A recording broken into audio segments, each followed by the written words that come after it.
there guys and guests, welcome back to the channel, welcome to Survival Russia. So for this trip here we are gonna finish up the shelter, the Appalachian slab camp from Book of Horrors Kephart, Woodcraft and Camping and Woodcraft is called. Camping and Woodcraft. It has been quite a work for one guy to make this shelter here. But now we are almost there. Hopefully this is gonna be the grand finale where we're gonna finish it up. We have the siding which we're gonna make, and we have to make 2 more troughs, 2 more hollow out, 2 more logs, and that should be it. Then then the basics of the shelter should be done. Then we of course have to, maybe make some tables, some storage space, and all that good stuff. But we're gonna sleep in it tonight, I'm pretty darn sure. So before we start working on the shelter here, if you enjoy the content here on the channel, then please consider subscribing and liking and commenting and all that good stuff. It all helps. Also, you can support the channel financially if you are one of the guys who wants to go the extra mile and all that good stuff. You can do that via PayPal or Patreon. There's a link to merchandise and all that good stuff. So that'll be pretty awesome because I'm not sponsored by anybody, right? I'll try and do this really fast, but the shelter needs some commenting because there's a lot of guys, not a lot, but there's some guys who do not understand what it is. I mean, yeah, I could make some with a tarp, I could make a survival shelter and blah, blah, blah, but, shelters, they're not only made for survival. I wrote that in a comment to Carol, I think it was. It looks like he's from Slovakia, Slovenia. But when people live in the wilderness, basically, or you live close to the wilderness, for example, shelters, they're extremely useful, and people have been using them for ages, right? Very good as a base camp for hunting, for gathering mushrooms and foods and whatever you do in the woods, right? So that is the reason I want to have a strong shelter. And also it's like an experiment. It's like I want to reconstruct this, what you can say, historical type of shelter from the Appalachians, which the natives, hunters and herdsmen and Europeans and all that good stuff used to use. And I actually can see in the comments, guys from Appalachia and I think New Zealand as well have pointed out that there are still some of these left. So we can say it's an experiment in recreating outdoorsman's history, basically. Blah, blah, blah. One of the things about this shelter here is, does it hold water? We had really good rains, but it's been during the night, so I've not been able to be up here while it's raining. But I've only been able to locate 2 wet spots. Yeah. Let's take a look. The shelter smells awesome. Let's see. Ground is dry, but here we have a little bit of a dark area where it's wet, and here. But I actually think I just figured out a funky way to seal the leaks. So the leaks will be somewhere around here and somewhere around there. But we of course have to be here in the real rain to find out. But we of course need to get some fuel and some oil in the little steel MS-180. And there's nothing wrong with using chainsaws and 4-wheel drives and all that good stuff, because Horace Kephart and the boys, Nesmuk and all these guys, they would definitely have done the same, because as many in the comment sections here on this build also have pointed out, is that they used all the modern tools at their time available to them. So I'm pretty sure they would have thought, this little guy here, that is super awesome. Which is of course is. And I'm using the SRV, the 4x4, instead of horses and donkeys and stuff like that, because I cannot really afford to have a horse, because anyway, in this area here it takes quite some infrastructure, stable and all that funky stuff. But maybe I should get a horse at some point. That'd be freaking awesome. So these 2 half logs here, they are gonna lay on the ground, and the siding boards, they're gonna stand in them. So I'm gonna cut down the middle on both of them, and then I'm gonna cut in like this, so we have a kind of a 90-degree angle here that the board can stand in. And I'm just gonna eyeball it. I'm gonna use these pins here as a depth gauge kind of a thing. And yeah, then we're just gonna clean it out. Let's see how it goes.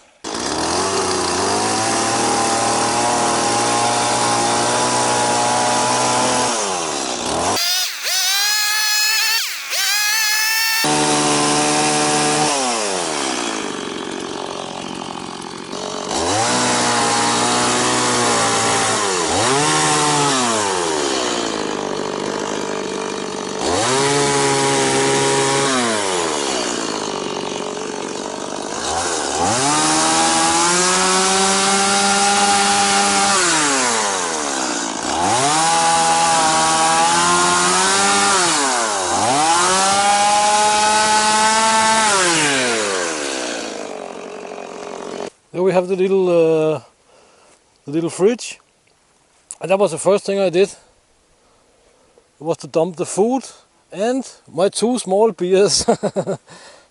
But what I noticed when I was here with the pink ninja and the blue ninja was that there was actually a lot of small frogs and toads down there.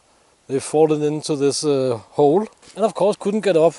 So I figured out I just take some hollow bark and put down there, sort of like a little ladder they can crawl up on. So today there were no frogs and toads.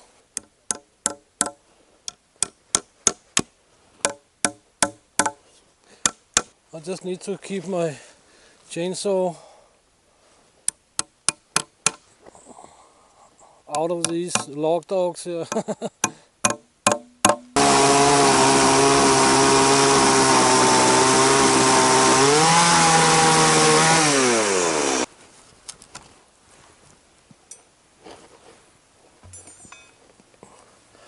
This is very nice actually. Why can't I cut boards as awesome as this? There's almost no mosquitoes. A few ones. Let's see if they're gonna ruin my sleep or what. Should we have it like this or something? I think so. And my favorite hand saw, Silky Ultra XL 240. Straight blade. Straight blade is good for this kind of stuff here.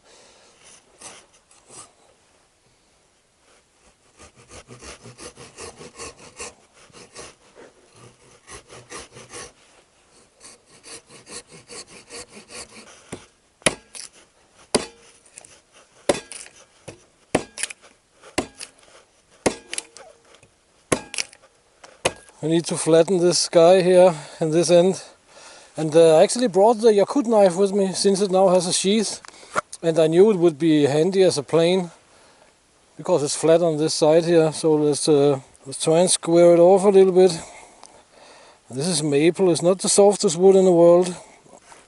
Of course it's a younger maple, so it's not the hardest either.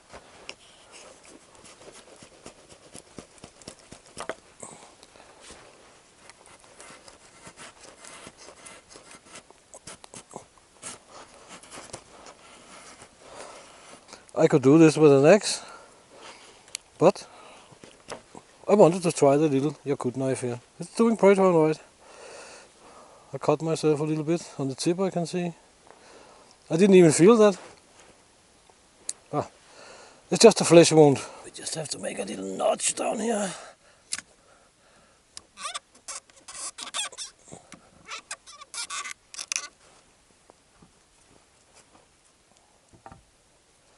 I just have to refit it here, because I originally put it on top of the log there, but that was not entirely correct.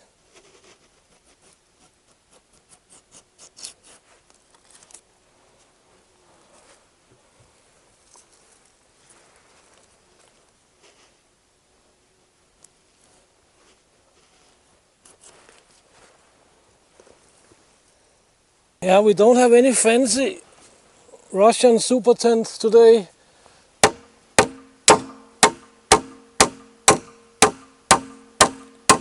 Straight through a knot. But no Russian super tent.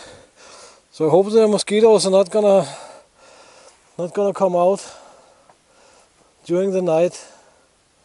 But there's almost no mosquitoes left, and as you can see, forest is getting yellow and red. So autumn is here.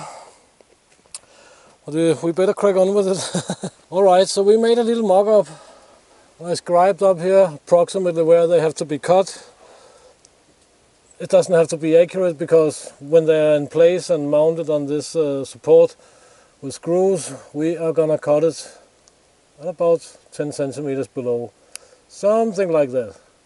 That's in order to smoke and stuff, to be able to get out of the shelter, which is a very good idea according to Horace Kephart. So let's do that. Let's try and fit them so we can close the gaps here as best as we can. And I think that we're gonna try and do that with the chainsaw, actually.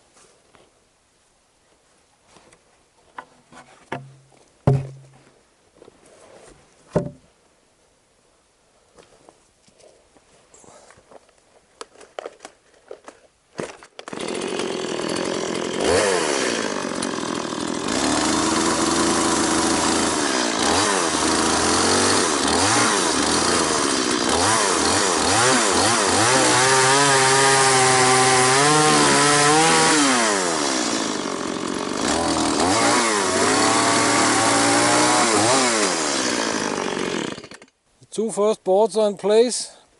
You can see we got a pretty nice fit. So let me show you how I did that.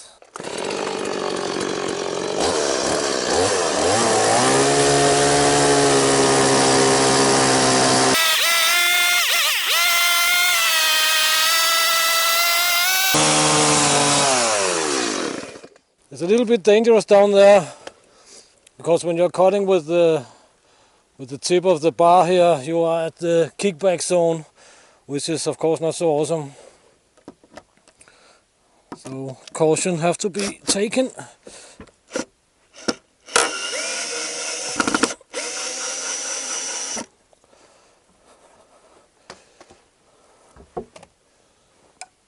We just have to remove something here.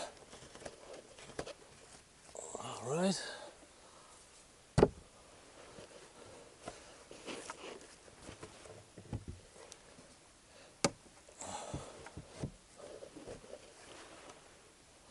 Like that. That's not a bad fit.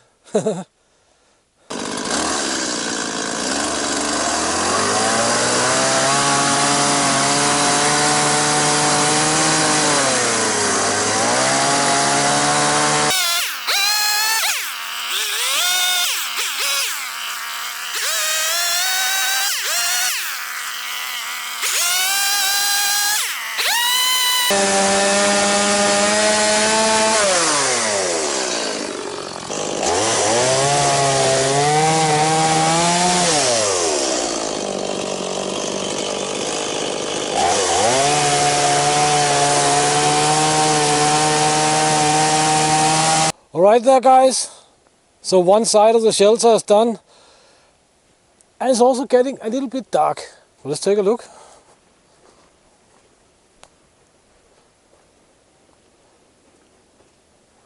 This camera does not like low light, I know that.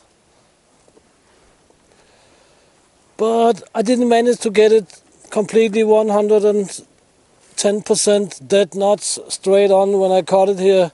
Mostly because of this tree. But anyway, this is what it's supposed to look like, principally. If needed, the sides can be closed off with a tarp or something that I can of course just dump up here and use them whenever I need them or not. But this is anyway how it was described in the book of Kephart. Don't close the sides up. He was talking something about the draft. Draft from above, or what you can say, is like, he says, it's nothing to be worried about. It's a draft that comes from below, which is not so great. Anyway, according to Horace Kephart. So I'm just trying to make it as he described the shelter. But yeah, fire, tea, we have to get some food and all that good stuff.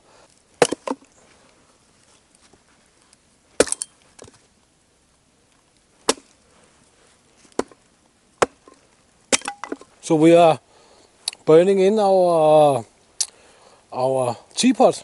It's actually pretty awesome to have a real teapot. So time to make some tea, time to get something to eat as well and so on. It's only, what is it only? 1948. No more white nights for us. During summer we almost do not have any nights, right? And I of course have way more food than I need, as usual. But that is only a good thing. And today the menu will be, unfortunately for some of you guys who wants to see me cook stuff and so on, it's gonna be beans with pig meat and onions and chili. Because we have stuff to do tomorrow. So it's just about to get something to eat and sit and hang out. Drink a beer. I have 2 small beers, German beers actually. I don't know how they ended up out here, but they actually did. And just because you don't see the printer, the bear tranquilizer and so on, it doesn't mean it's not here. It is. But yeah, as you many guys know, I'm not showing it much on video actually. But it is to this time of year that the bears, they're only thinking about it, but they're thinking about hibernating and putting on some weight and stuff. But bringing a firearm, or what you can say, for self-protection in the woods and forests and all this good stuff, it is not, it's not an insurance. It's not like, oh, now everything is all right, because you still have to be able to use it. You still have to be able to, draw it or get to it and all that good stuff. But this is not the most dangerous time of year. Most dangerous time of year is definitely spring. Some people out searching for mushrooms, they actually found the remains of a guy who got actually eaten by a bear. It's the second time it happens in this area here. But that was in March. He disappeared, I think it was in 17th of March. March here, there's still a lot of snow, so yeah, they actually found his clothes, his thermos, his hunter skis and his skull and some bones, and he was attacked 50 meters from a bear's den. 50 meters from bear's den. And they have to, of course, pulled him back to the den, and they collected his clothes and belongings there. But they only found him like in August, I think it was. So when the bears are getting up from hibernation, that's a tricky time to be out. Some of you guys might have noticed we changed out the camera, and while I was standing over there cutting the onions and all that funky stuff and saying all sorts of clever stuff, clever things, I realized I forgot to turn on the audio.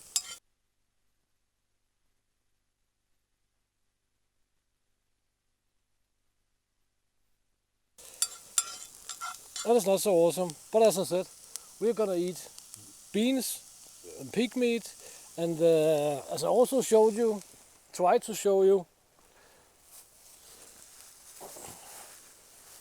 we have some juniper smoked bacon. Oh yeah, now the guy here is falling. That is not so awesome. This is turning around. Everything is going really well now. Just a second. And once again, our can will go in the fire. Some guys freaking out about it in the intro. We have a pink can laying and burning in the fire in the intro, right?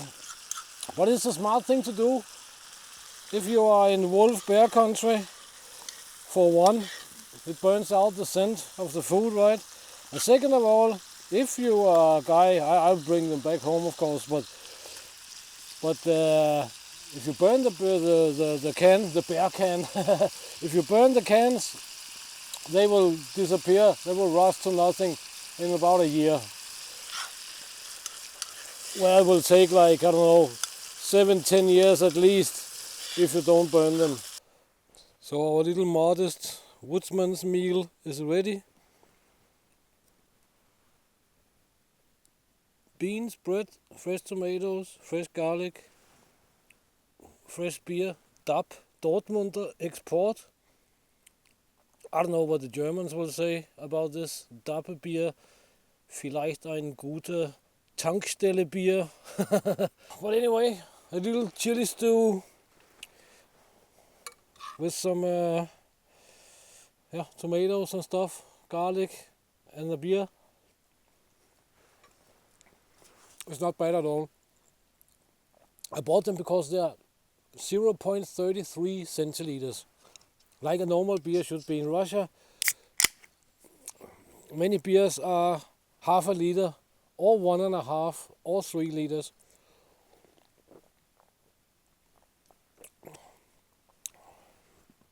I'm used to drinking beers like they're supposed to be, 0.33 centiliters per beer. I don't know how you rock your beers in the States. So it's definitely time to hit the sack. And if this is gonna be a 1-part video or 2-part video, I still don't know. We'll find out when editing, right? So just in case, please take the links in the description. Please consider supporting the channel and the channel projects and all that good stuff. And until next time, get out and train, get it done, do something awesome. And see you in the next video, guys. Thank you very much for your time. This is an awesome shelter. So far anyway.